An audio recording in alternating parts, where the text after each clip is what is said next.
Mustang magandang umaga po sa ating lahat ng mga kapwa ko ka-farmers, mga ka-viewers. So umagang ito, ipapasilip ko lang po sa inyo, no, ang ating kamatis na tinatanggalan po ng matatandang dahon.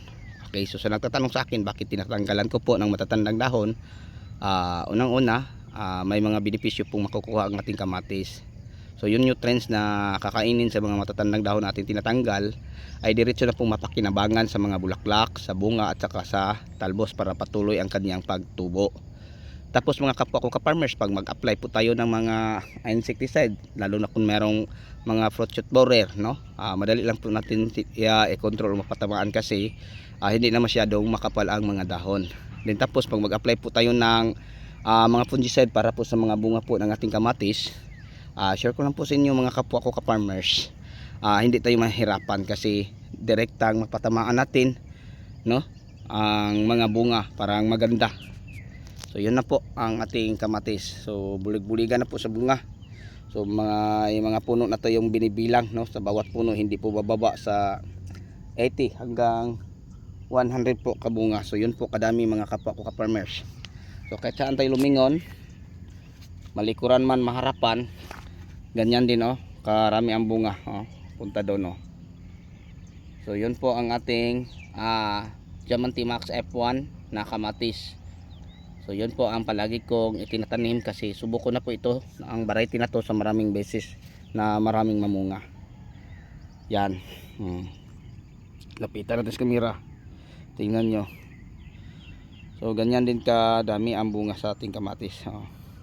So lahat na parang bilog-bilog ang napapansin nyo sa ilalim ay mga bunga na po ng ating kamatis. So yun po mga kapwa ko ka-farmers ang mapatunayan ko sa inyo, no, sa ating kamatis na Diamante Max F1 na aking palaging itinatanim. So lipat tayo sa kabilang linya.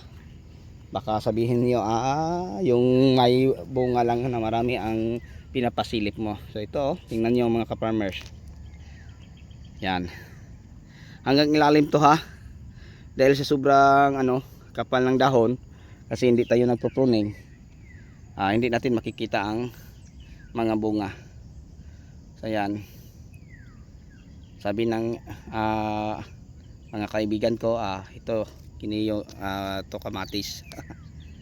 So nakakatuwa po mga kapwa ko ka-farmers, no, pag may tanim tayo ng kamatis na ganito na karami ang bunga. Okay, so kung may tanong kayo tungkol sa mga fertilizer, paki-visit lang po ng ibang video kasi marami na po tayong mga video about po sa mga fertilizer sa talong, kamatis, sili at iba pa sa palaya. Lahat-lahat meron na akong pabalik-balik na content about sa fertilizer nating ginagamit. So ngayon, may kunti lang akong tips, no, sa fertilizer na aking ginagamit ito. Sa namumunga na ang ginagamit kong fertilizer, paki-take note lang po. Una, Mega, Winner, Nutribor at saka 14. Nilahok ko po sila mga ka-farmers. Tapos sa ganitong edad, malapit na magdalawang buwan, isang drum nilagyan ko lang po ng 10 kilos. Din tapos ang dinidilig ko sa bawat puno mga kapwa ko ka-farmers ay nasa 420 ml or malapit magkalahating litro. So yun po, no, ka-farmers. So hanggang sa huli, ako na po ay magpapaalam. See you next vlog. Sana po may natutunan po kayo, no, sa aking mga nabanggit. Okay, so sa inyong lahat hanggang dito na lang. Maraming salamat. God bless.